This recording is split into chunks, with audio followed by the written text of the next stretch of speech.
In the spirit of Murrow, Jennings, Cronkite, here's another great moment in local news. Happy 80th birthday to E. Norma Stitz of Quitman. Happy birthday to you, Miss E. Norma. That's a great moment in local news.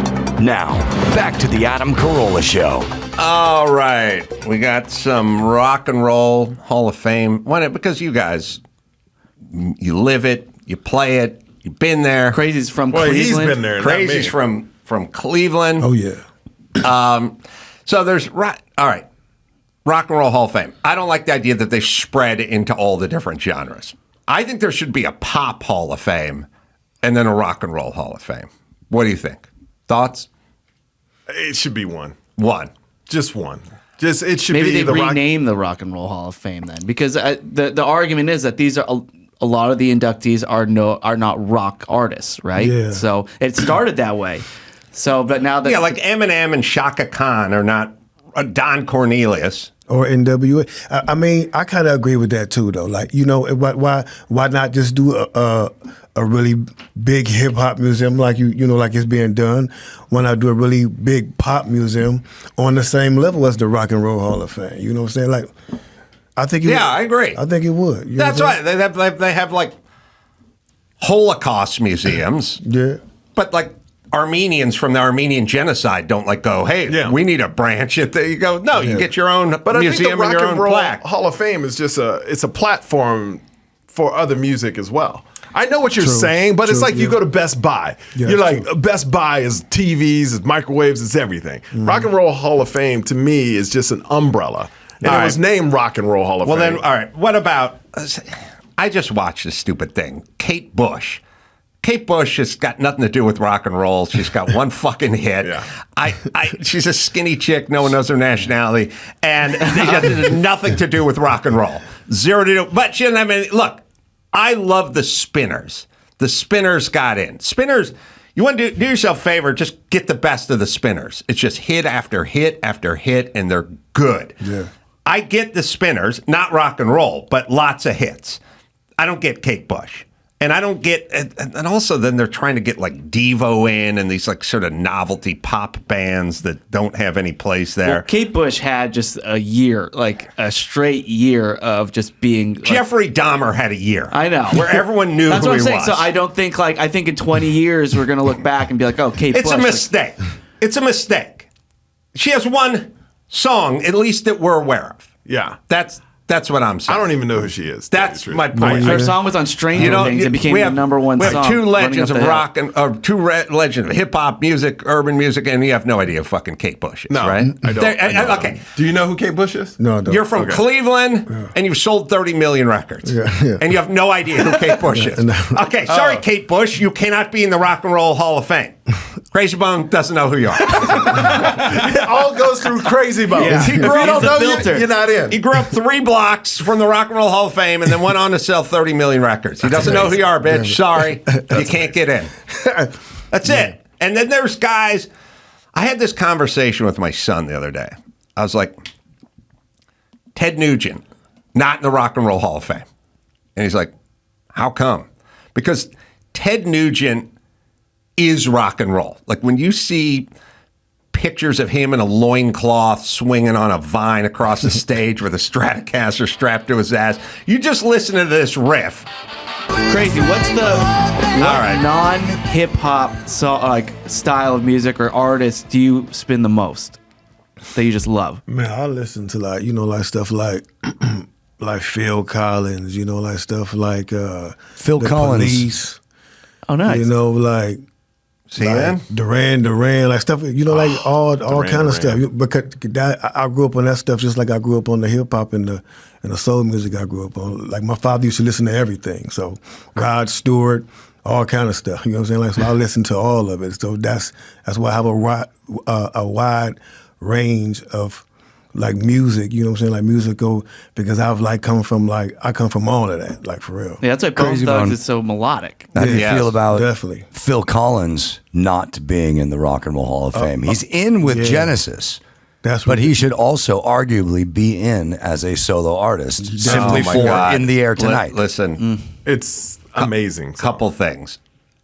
Lou Reed, talentless hack poser Lou Reed is in two times, one with the Velvet Underground and the other just striking out on his own. So if Lou Reed is in 2 times, then Phil Collins should be in 5 times.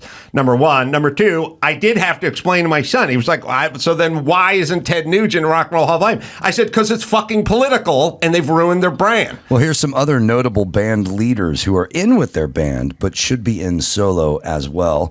Don Henley, Sammy Hagar, Pete Townsend, John Fogerty, Robert Plant. But at least they're in with their band. The bands, yeah. Yeah.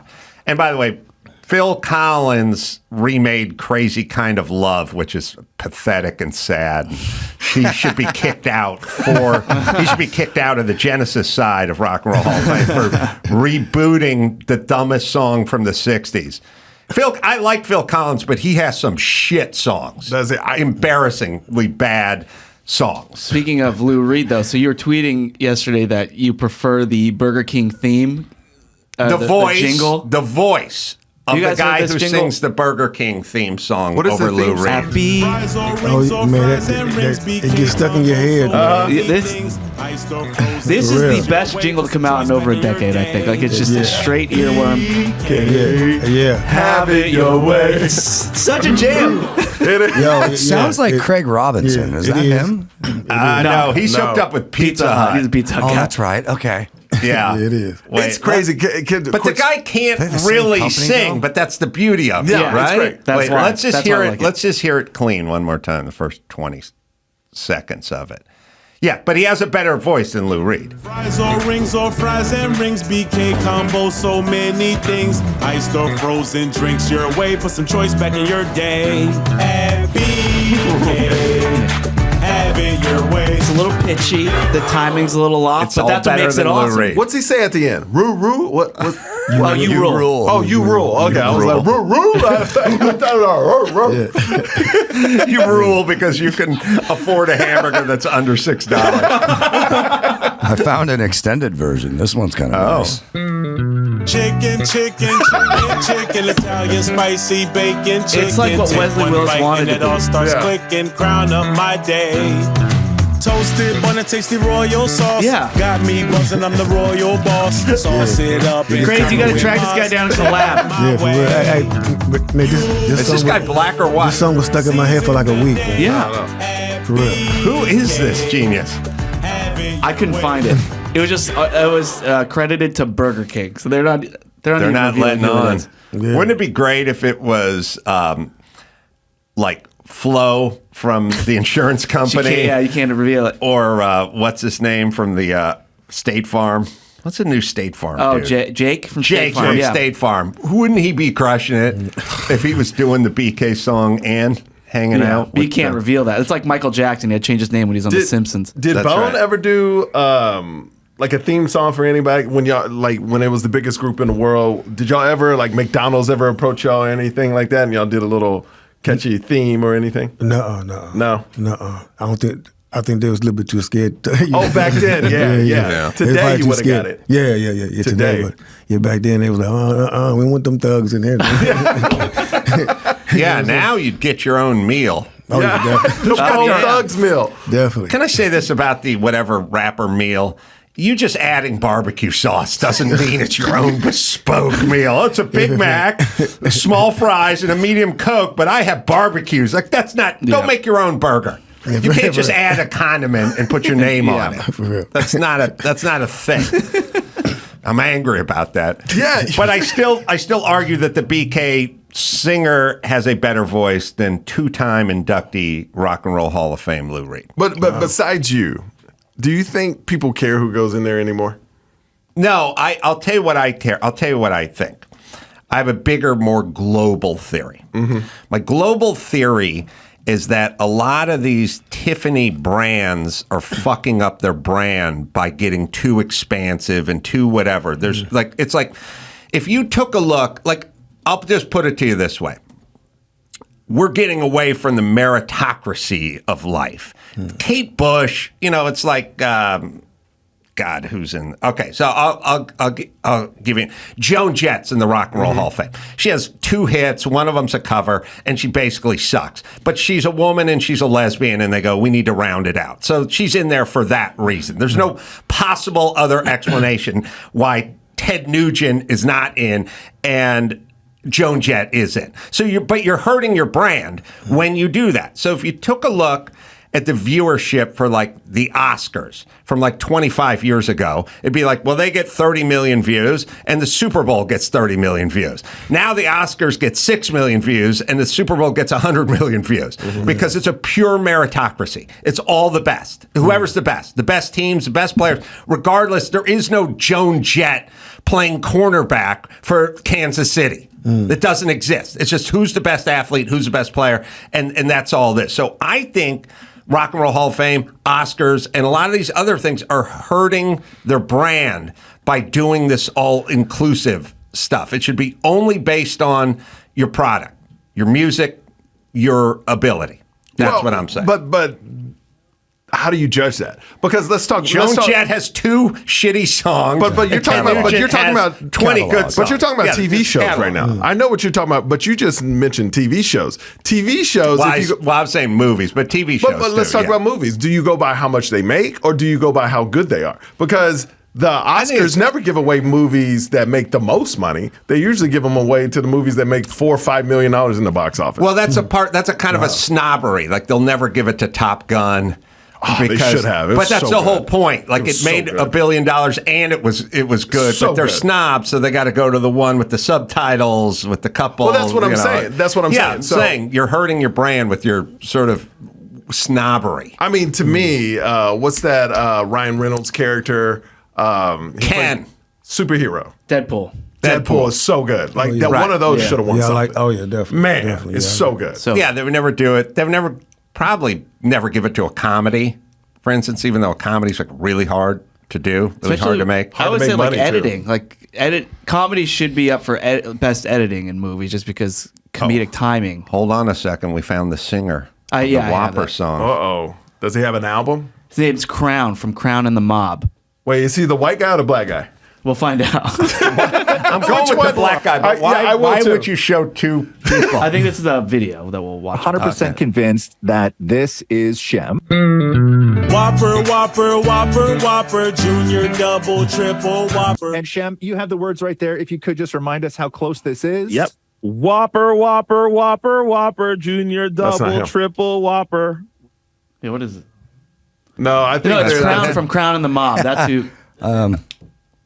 I asked Byron, and he said that's him. No, I think they're that guy was imitating him. No, there's a group called Crown the Mob, and the hip hop artist Crown is the one who did it. He was in the studio that day. Do we hear any song? We need to hear songs from that group so we can verify. Crown and the Mob, Dawson.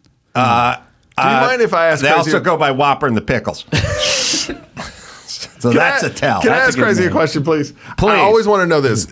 When y'all came out, Eazy discovered y'all, right? You were part of that. Yes, sir. Which is crazy. Yeah. It's just Eazy, NWA, the biggest group in the world at that time, finds Bone Thugs. When did you have any run-ins with Biggie or Tupac? Oh yeah. And how did you approach that whole fight between them, and how'd you stay out of it? Well, we had came up with Big, you know what I'm saying? We came up around the same time, so we used to do shows with Big all the time. We didn't know Pac that well, but we ran into him like a few times in traffic, and it was never no like drama or nothing, you know. We done a song with Pac, and you know, like a few months later, Big asked us to do a song. You know, so it was like we didn't have no problems. Bone and like, Biggie. Yeah. So we just managed to stay out of that whole beef because we had respect for both of them. You know, like that's y'all's. You know, whatever's going on, that's between y'all. We just doing music. We fans of both of y'all, so we just stayed out of it, like for real. Wow. And that was shocking for us because we was young back then, and you know we still had the mentality of, but we knew that beef just wasn't. We didn't want nothing to do with that because we respected both of them. Michael, you're showing off his old radio chops. Oh man, I'm so excited. That was not what you had for dinner. No. It's just like he was that group was so monumental at that time, Bone Thugs, and they were in the middle of it all. But they navigated. You never heard their name thrown into any mix. They just stayed up. And when Mariah Carey and Nicki Minaj had a feud, which but you did work with Mariah Carey. Oh yeah, for definitely. Breakdown, right? Oh yeah, definitely. How'd that come about? Man, she called us. She called us one time, and we was actually like, this was in the height of like Bone, like we was just blowing up, and we was like just like on fire, like in the city. We didn't want to leave Cleveland, we was like, oh, y'all didn't used to like us then, but y'all like us now. Like, so we was enjoying it, you know what I'm saying? Like, and they called us one day, and it was like Mariah Carey wants y'all to come to do a song.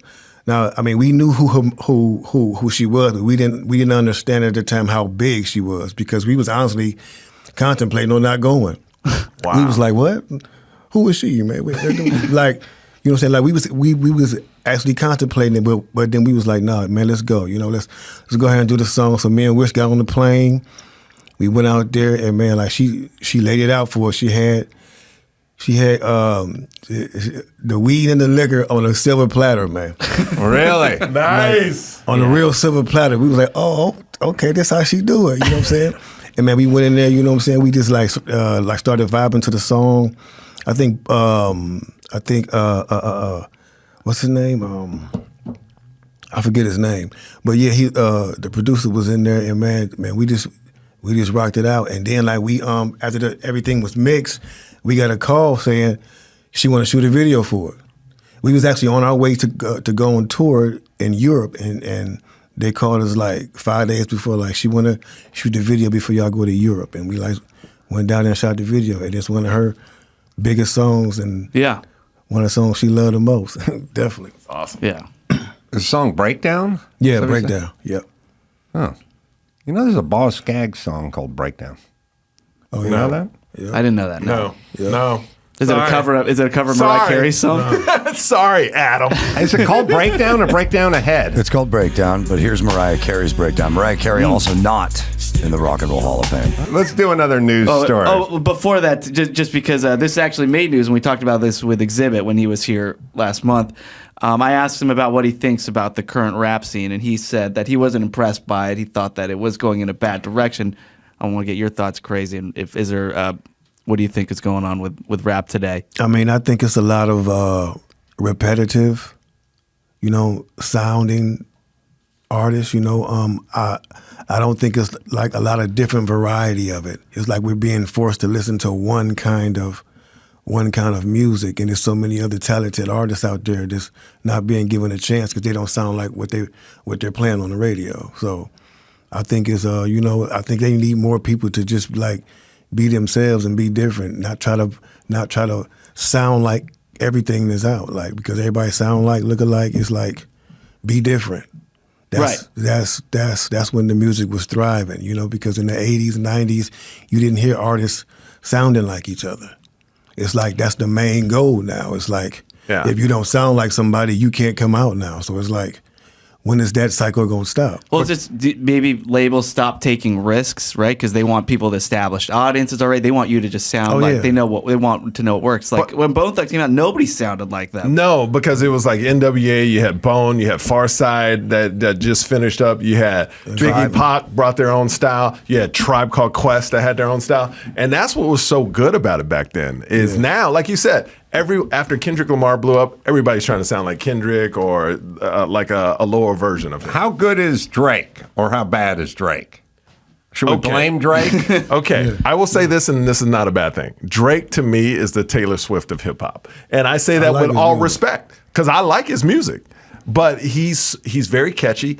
Every song is a hit. Every song breaks the internet, and I think he's phenomenal. But I can't speak for rappers, but I would assume there's some kind of disrespect from certain rappers, like that's not real rap. Yeah. I mean, I've always been the person, like, what I'm saying, like, if he's been like, people in hip hop listen to him, not everybody, but it is some people that rock with him, and I mean, to me, he doing this, like, whatever he doing, he found a niche because it's working, you know what I'm saying, I mean, ain't that what the business is today? Find your niche. But would you hang out and listen to Drake? I would. I listen to some of his songs. I love Drake. You do? I love him. Oh, I thought we're going a different direction. No, I love him. You understand what I'm saying? Like, I listen to his music. I go to his concerts. Oh, okay. Like, I'm a Drake when we fan. say he's the Taylor Swift, I thought that was like a little disrespect. But no. I'm saying because he sells like Taylor Right. Swift. He's Yeah. the Taylor Swift of hip hop. Like, he's that dude right now that's just selling out every song he comes out. No disrespect at all. That's like a compliment. Okay. Yeah. We find the Whopper Singers rap band. Crown and the mob. I want to know if it's not let this Whopper I want to thing go. know if He they needs to- sounds like the he guy needs or his not. flowers. Yeah, we got to find this guy. Are we looking for him? He needs his flowers. I need to know if you just got me off the trail with the wrong guy, Byron. And now we know the band, and we need to figure it out. T-Pain used to be made fun of because of auto-tune. Now everybody's doing it. Yeah, but if you notice, like nobody like really used it like T-Pain because he could really sing, so he knew how to use it and made it sound good because he can really sing. That's why everybody's trying to do it after him. They don't sound like him at all. You know, like yeah, definitely. Like, and you're right. He really got vocals. Yeah. For real. Like, there's some videos that came out recently of him just singing regular. Oh, and everyone's like, whoa. Incredible. Like, what the hell? Where did this He has come a great from? podcast, too. Yeah. Yeah, so why use it if you have the chops? Is the question, I guess. It was a gimmick. Yeah. It was a gimmick. It got him. It's gone too far for Should me. ask And at the I time, like to hear everyone's and voice. At the time, like he was the first one to use it in the way he used it, so it was new, and it was it introduced a new sound, and everybody loved it. All right, let's do one more story. We're gonna and do a then news story. we'll So we bring, never talked about Frampton this in. yet, but Southwest Airlines over the break, they got a lot of praise, especially on TikTok, for their plus-size traveler policy, which allows passengers of a large size to get the basically the row, the empty adjacent seats next to you, so you can sit comfortably on a Southwest flight. So wait, you there's- get the row. Yeah. Well, you get the empty adjacent seats. It could be up to a row. And so what they want you to do is they want you to buy the seats. So buy the multiple seats. Fat people buy the extra seats. And then when you sit there and you show them that you need it, they'll refund you for the other seats that you need. Let me ask this from a purely safety standpoint, because I've had this happen a million times. You know, sometimes you're sitting in front of the bulkhead, right? And you take your backpack and you put it down on the floor, and then they go, "Sir, you got to put the backpack up in the upper compartment there." And you're like, "I got my seatbelt on, and I got all the shit I want in the backpack." And they go, "You got to put the backpack up." And you go, "How about I take the backpack and I put it under my seat?" How about that? No. Backpacks once we level off in an hour and 25 minutes, you can get it whatever's in your backpack. Yeah. All right, what's more dangerous, my backpack or some huge fucking tub of lard sitting in the seat against the aisle, like a morbidly obese 400-pound dude who can't walk without oxygen? If there's a fucking fire on this airplane, would you rather contend with my backpack or the 400-pound tub of fucking goo who can't make it through the fucking aisle without both his love handles getting wrapped around a seat? Well, we can ask Krayzie. Weren't you on a plane that caught on fire once? Oh yeah. What? Yeah, man. Wow. Yeah, man. We was it was my manager at the time, Steve Lobel. We was going to Chicago from Cleveland, and man, I was so tired from the night before because I forgot what we done. But I fell asleep as soon as I sat down in my seat. Like we in Private first class. plane? No. Oh, it's commercial. Yeah, Continental Airlines back in the day. Wow. So we in first class. Like so I doze off and go to sleep before everybody even start boarding the plane. So next thing I hear, like my manager waking me up, and I hear like the alarm going off, like rum, rum, and like everybody is like going toward the exits, and my manager like, "Yo, the plane is on fire." The first thing I thought when he woke me up is we was already in the air. I'm like, "What? And the plane is on fire?" And I was like, "Oh my god!"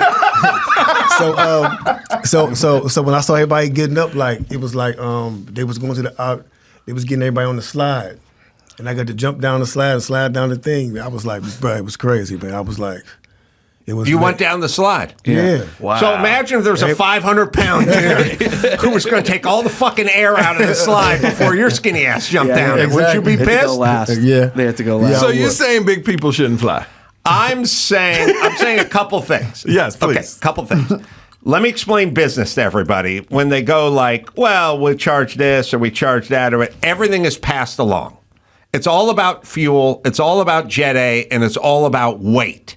That's why they give it to you so hard on your luggage. It's 50 pounds or weigh the shit. Yeah. They will shift people around on the plane to get the center of gravity. Yep. It's all weight and fuel. That's all a plane is. So for every 400-pounder who wants to fly with an $89 ticket, a 200-pounder is subsidizing the 400-pounder. They pass it along. You know what I mean? They spread it out. All the skinny asses are paying for the fat asses who want to fly. Number one. Number two, we need to start bringing a little shame back, because what causes people to lose weight, Michael Strahan got shamed. He was a fat kid. He was a fat kid, and at some point, he said, I got tired of being made fun of, and I started hitting the weights and kicking ass. And that's why we have Michael Strahan today. We wouldn't have Michael Strahan today because the kid that made fun of Michael Strahan would be arrested. That's true. So, A, we need to start shaming people, and B, maybe we just need a fat-ass airline at this point. There's enough morally obese people. Fat-ass airline. But you know how much the tickets would be on the fat-ass airline? A lot more than would be on the skinny-ass airline because of Jet A fuel. I have a question. Do you think Southwest is, since you can't really sit people next to, if they're obese like that, you can't sit people next to them anyway because that would offset the plane, right? In certain situations. So it actually is a benefit to them. It looks nice, but it's like, yo, if we put two people by him, let's say it's a 3-seater, the plane would shift weight. They anyway. should weigh everybody who gets on the plane And that's with the price of your their tickets. luggage. That's the price of your That's tickets, the how price. much you weigh. Like one of those salad bars. Yeah. You can go load up as much as you want, but you're going to pay for it. They're going to weigh it. Or you can just get a couple chickpeas and save $1. That's the way I roll. And if you fat asses went to the salad bar a little more often instead of the Golden Corral. Also, speaking of airlines, for those who sit up You're very front, angry. I'm angry. For those who sit up front, like in the bulkhead, it's insane that you can't have your bag up there and you have to put it up top. See, no, you can't fit your bag under there because they have the life vest under there. But there should be a compartment. But what I'm telling you, you can't even put a bag under the front seat. I've been there several Listen, times. I've sat at that goddamn bulkhead. You can't put anything under it, Adam. No, you're not allowed to. No, you can't even put your bag under it because the life vest is I know. right They there. won't let you. You can't have anything on you. It won't fit even if they All right, could. I don't. You two idiots are talking about the same thing 5 times in a row. You said it there. Here's what I'm saying. I had a woman sitting across from me at the bulkhead with a large dog sitting on the floor at her feet where the bulkhead is. The dog weighed 80 pounds. My backpack weighs 9 pounds. And they told me I have to move my backpack in case we got to get off this airplane. And I'm like, well, don't you think we're going to have a harder time with that large dog if this fucking thing goes up in flames than my backpack? These are the rules. They don't make sense. And I've had enough. You should say, this is my support bag. Yes, my emotional support This bag. is my emotional There's support a dog in it. Take my word, bitch. All right. Now, we have a sign up that says guest number 2 here, which has been up for an hour. So maybe take it down because we have another guest that could be on the line or not. So these are things we should figure out. We don't know that yet. We don't know, but okay. But any minute now. Any minute now. Well, I'll tell you what we'll do then. We'll take a break. I want to give everyone a plug here. Yes. Although Krayzie Bone doesn't have a lot to plug, I don't think. We got a beer coming out. Beer. We got a St. Clair. We got a mixer. Reality show. Oh, reality show. Yes, indeed. Where do we see that? Reality show called. Well, we just finished shooting a couple episodes. It's called Wingman. Me and my partner Keith G, we going all over the world, seeing how good they cook chicken wings. Oh, that's dope. So we call it Wingman, you know. Love and yeah, man. So we going to looking for the best restaurants who claim they got the best chicken wings. I also have a beer out, IPA called Granddaddy IPA, and also a beer called St. Clair.